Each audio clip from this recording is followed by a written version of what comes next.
Abrindo hoje o programa com uma entrevista com o senador Álvaro Dias, do Podemos, que já está conosco. Senador, seja muito bem-vindo novamente ao Bastidores do Poder. Boa tarde. Oi, boa tarde. É um prazer falar com o Rio Grande do Sul. Um abraço a todos.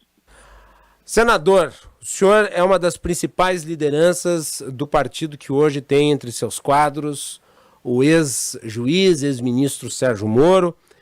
E há no noticiário político informações sobre a hipótese de o Sérgio Moro, 2 meses após se filiar ao Podemos, se transferir para o União Brasil. O que há de concreto nisso, né, senador?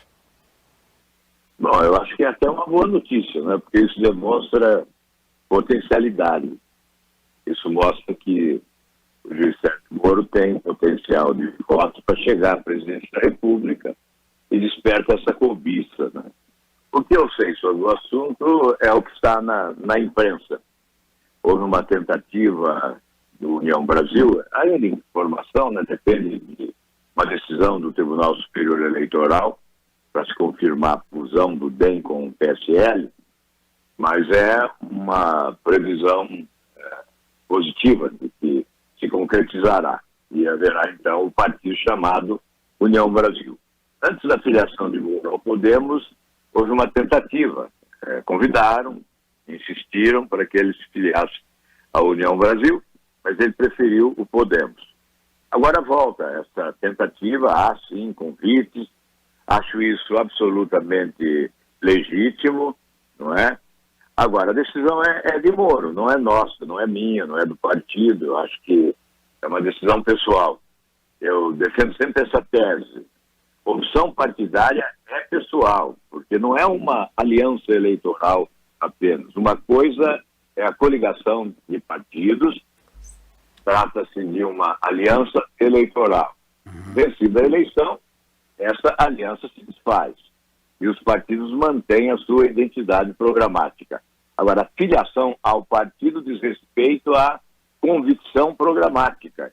Então, é decisão pessoal, cabe ao juiz Sérgio Moro, ex-juiz Sérgio Moro, essa decisão. É um convite honroso que ele está recebendo e cabe a ele responder. Eu, particularmente, não pretendo interferir e nem opinar a respeito. Mas o senhor falou com o ex-juiz Sérgio Moro sobre? Sim, falei sobre esse assunto. Ele confirmou que há um convite e eu disse a ele que é uma decisão pessoal, que não há transferência de responsabilidade, que essa é uma decisão solitária, né? Cabe a ele avaliar as conveniências e as inconveniências. Se houver erro, obviamente, cabe a ele, não é? Eu digo sempre que, pela minha experiência política, em várias oportunidades, eu preferi, até por uma questão de certa humildade, eu preferi atender à opinião dos outros, não é? E decidir em função do que os outros diziam, da minha própria convicção. E depois eu me arrependi, porque nem sempre dá certo, não é? Então, nós é que temos que assumir a responsabilidade da decisão, porque nós sofreremos a consequência positiva ou negativa dessa decisão. E que consequência negativa o senhor avaliaria numa eventual transferência de partido? O senhor acha que ele ficaria desgastado junto ao Podemos e isso eventualmente comprometeria um apoio do Podemos a uma candidatura de Moro pelo União Brasil? Ou ele ficar com a pecha ou ficar colada na sua imagem a ideia de um homem pouco fiel às estruturas partidárias, visto que ele se filiou há 2 meses? 2 meses e 10 dias. Na verdade, se eu responder a essa pergunta, eu estarei opinando, né? E como eu disse antes, eu não quero interferir e não quero influir nessa decisão. Cabe a ele avaliar. O senhor não pode, por exemplo, dizer aqui no programa, portanto, se isso causaria constrangimento entre os filiados do Podemos? Não sei, a mim não sei se nos demais causaria. Eu estou num projeto de nação agora e não num projeto partidário, né? Então, prevalece esse objetivo. Nós queremos oferecer ao país uma alternativa de lucidez, de correção, de moralidade, uma alternativa que possa significar avanço, que possa impedir a prevalência dessa dicotomia ou dessa polarização, dessa beligerância na política, não é? Porque não é assim que se constrói uma grande nação. Então, esse é o meu propósito neste momento, é de colaborar, de contribuir, olha, e respeitando quem está com o lado esquerdo, quem está com o lado direito. Nós temos que nos respeitar, porque democracia é isso, respeitar as contradições, as adversidades, não é? O pensamento contrário. Então, eu respeito quem está com Bolsonaro, respeito quem está com Lula, e espero que me respeite também por não concordar e por entender que é preciso buscar um caminho ao meio que possa levar o país à tranquilidade para poder trabalhar e progredir. Nós estamos conversando com o senador Álvaro Dias, liderança do Podemos, um dos fundadores do partido, atuante no Senado Federal. Senador, a revista Carta Capital, ela veio com uma reportagem dizendo que havia uma cisânia dentro do Podemos em relação à candidatura do Moro. Os deputados do partido não estavam gostando da ideia. O que tem de real nessa informação? É que nós começamos agora a Feira da Mudança, né? Fevereiro e março serão 2 meses assim de muita mudança partidária. Os que têm mandato poderão mudar em março.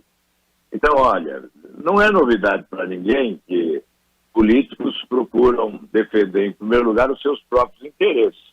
Políticos, eu não disse todos os políticos, né? Há os políticos que colocam como prioridade o seu próprio interesse. Então, há esse jogo, não é? Aí eu preciso ver em que partido eu tenho mais chance de me eleger deputado. Eu preciso ver em que partido eu tenho mais chance de me eleger senador. E vai por aí. Então, é normal isso. Alguns deputados, 2 pelo menos, já tinham uma posição conhecida de todos nós. Eu sempre defendi que eles fossem liberados para sair do partido, né? São 2 deputados que são bolsonaristas, então eu os respeito, acho que eles têm que ser liberados para seguir o caminho deles, não é? Agora, em relação a outros, eu sinceramente não tenho notícia. Tenho notícia a respeito desses 2, até posso dizer o nome, é o deputado Medeiros, do Mato Grosso, e o deputado Diego Garcia, do Paraná. Eles estão liberados, né? Não há nenhuma exigência de que eles permaneçam no Podemos. Se saírem do Podemos, o Podemos não irá atrás dos mandatos. Senador Álvaro Dias, o senhor está me ouvindo? Agora voltou. Eu perguntei se, caso eles venham a sair, o que o senhor indica que acontecerá, não haverá por parte do Podemos a busca dos mandatos. Não, em relação ao Diego Garcia, nós colocamos inclusive uma carta de anuência de posição.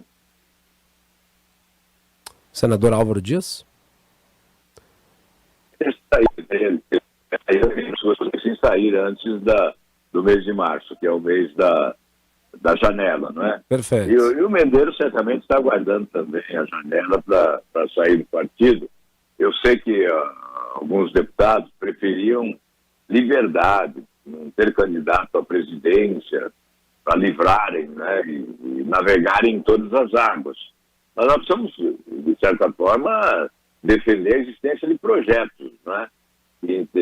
Nós queremos o bem do país, queremos uma nação forte, civilizada, nós temos que defender os nossos projetos.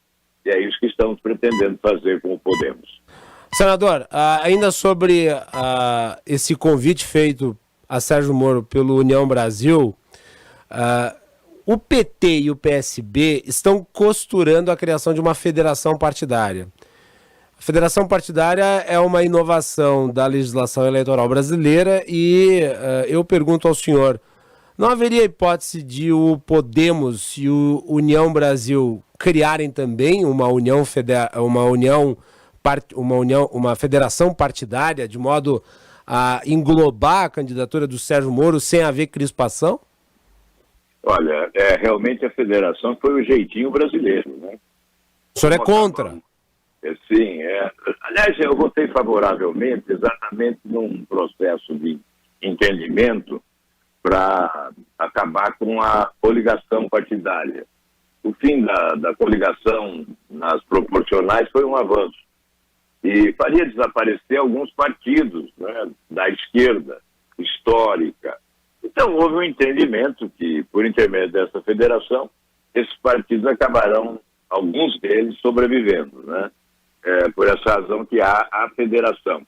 Mas no nosso caso não há interesse de federação, porque o Podemos tem força própria para alcançar a cláusula de desempenho e eleger os seus parlamentares.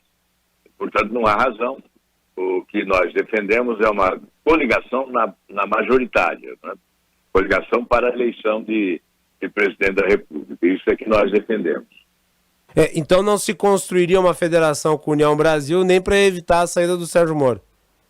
Não há essa cogitação, né? Porque não é necessário. União Brasil não precisa de federação e o Podemos também não. E você sabe que a federação amarra os dois partidos por 4 anos, não é? Uhum. A atuação no Congresso depois tem que ser conjunta durante 4 anos. Se nós tivermos posicionamento diferente do União Brasil em determinados temas, aí teremos dificuldades. Por isso, a federação só é recomendável exatamente para se alcançar a cláusula de desempenho, se o partido necessitar disso, e se houver uma identidade programática entre os partidos que constroem a federação. Senador Álvaro Dias, o Sérgio Moro vem se posicionando nas suas redes sociais num tom que alguns podem considerar mais agressivo do que a média das suas manifestações anteriores. Eu vou aqui citar 2 especificamente, uma direcionada a Lula e a outra direcionada a Bolsonaro. Ele escreveu sobre o ex-presidente Lula, abre aspas, canalha quem roubou o povo brasileiro durante anos e quem usou o nosso dinheiro para financiar ditaduras.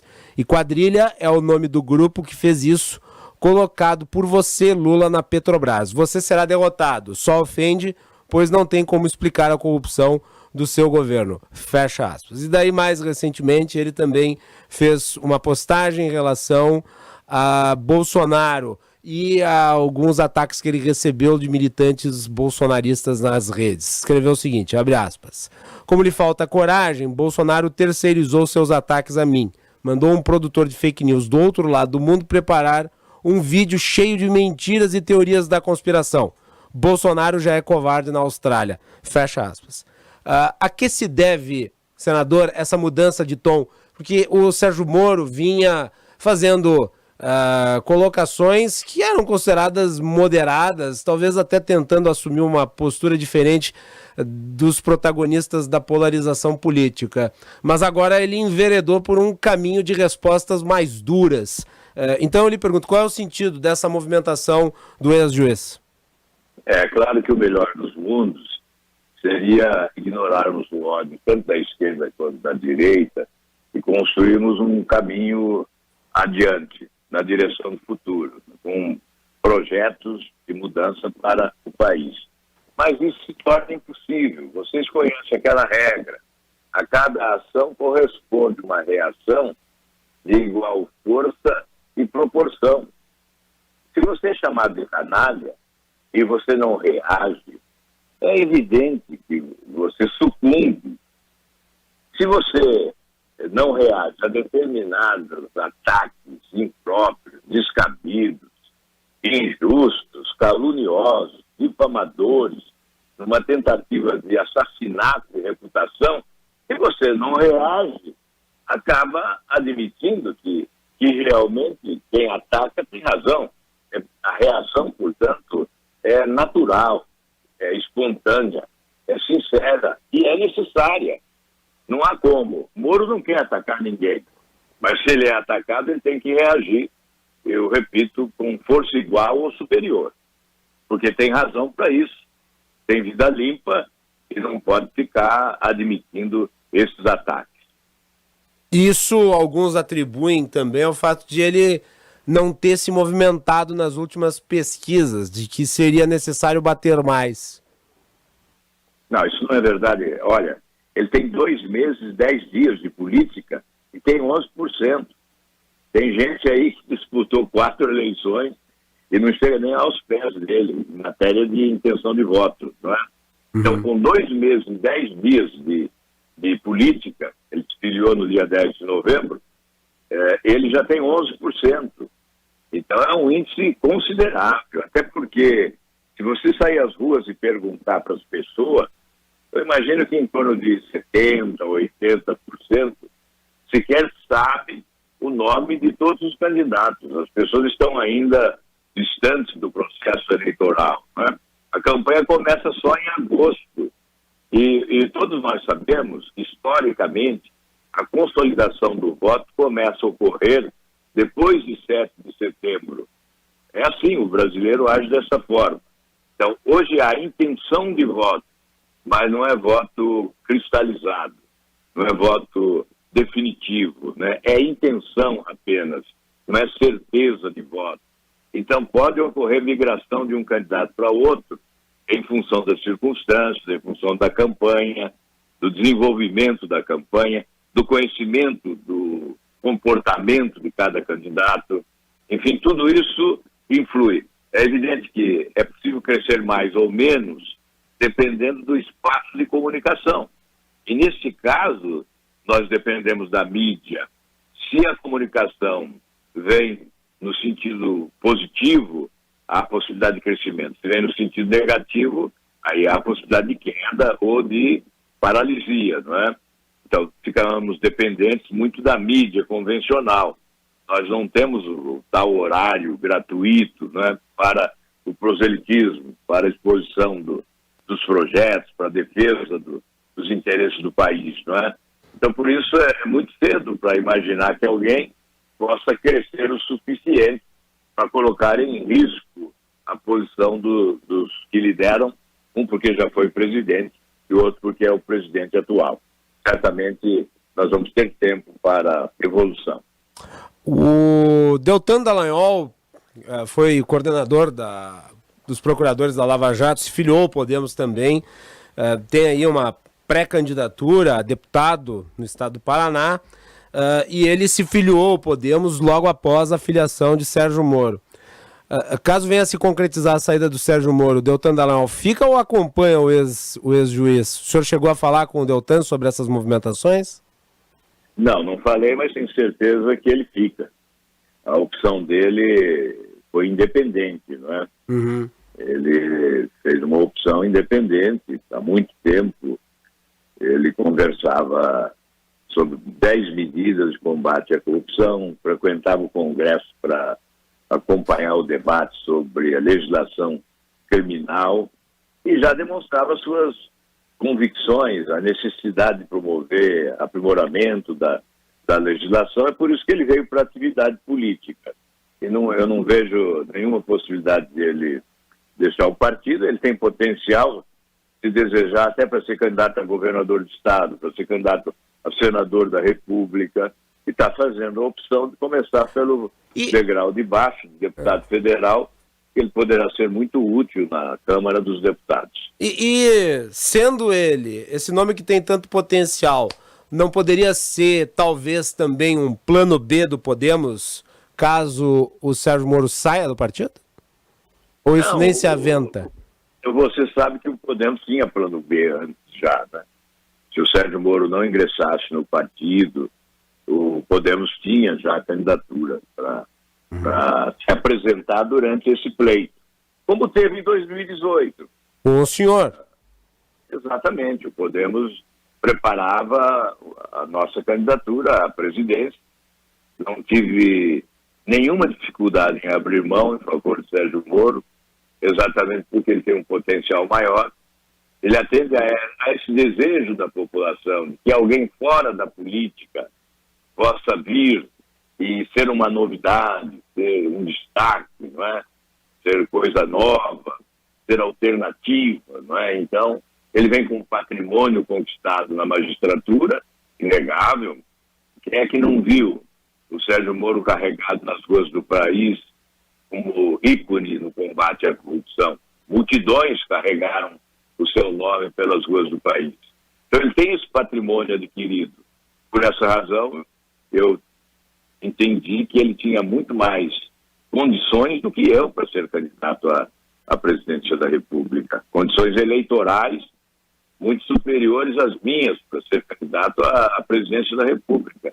E não titubeei em apoiá-lo, em abrir o espaço para ele, sair do caminho para que ele pudesse caminhar.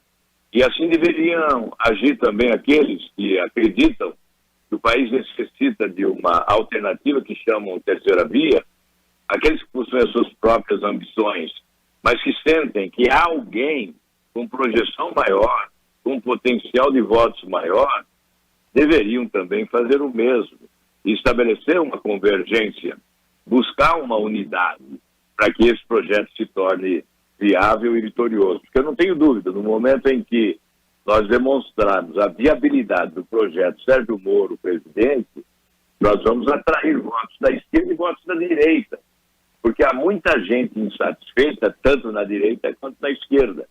Então nós poderíamos, sim, engrossar as fileiras de um candidato com um projeto de nação consistente, de lucidez, de maturidade e de equilíbrio. Senador, e quanto a essa matéria publicada pela revista Veja, de que o Sérgio Moro teria protegido o senhor de investigações da Lava Jato? O que eu tenho a dizer a você é o seguinte: só um burro suspeita da minha honestidade. Só um burro. Quem acompanha a minha trajetória sabe do meu comportamento. E só um canalha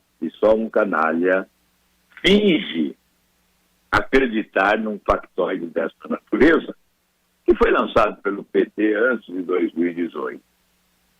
As denúncias estão sendo requentadas, no caso. É claro. Olha, um factoide desmontado, desmoralizado, destruído pelos fatos, foi requentado agora. E o próprio Deltan Dallagnol, que foi o coordenador da Força Tarefa, fez questão de ir às redes sociais e dizer que era um ataque absurdo e desmontar ponto por ponto desta falácia, não é? São pessoas derrotadas, não é? Que sentem a ameaça de uma candidatura que cresce e tentam jogar lama naqueles... Olha, vamos dizer o seguinte: existe...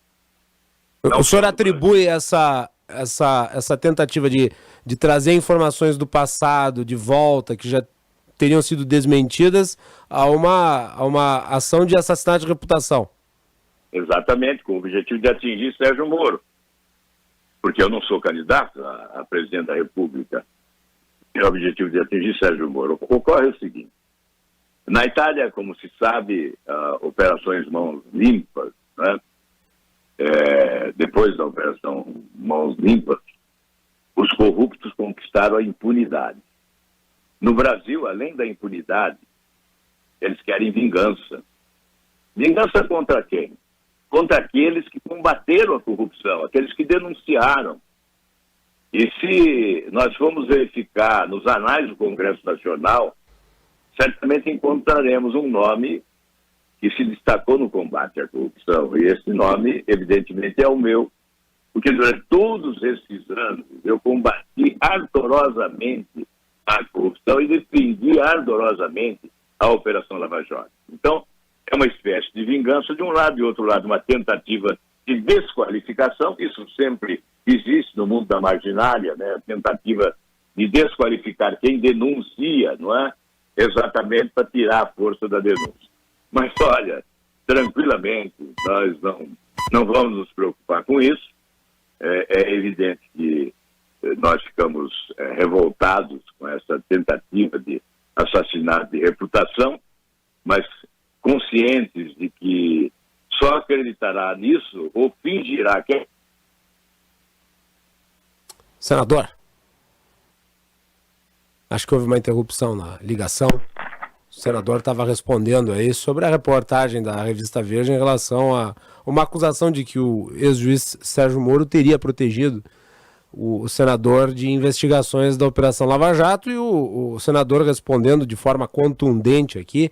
Senador, por favor, só para concluir então essa resposta. Eu concluí dizendo que realmente não me incomodo com isso, não me preocupa isso, não é?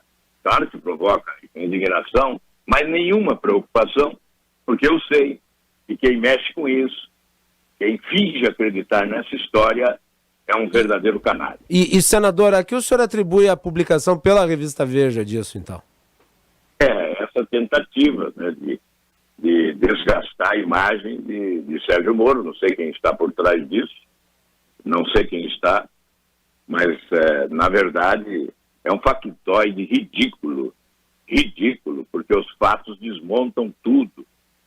Não é? E o próprio coordenador da Força Tarefa da Operação Lava Jato demonstrou cabalmente o absurdo disso tudo, não é?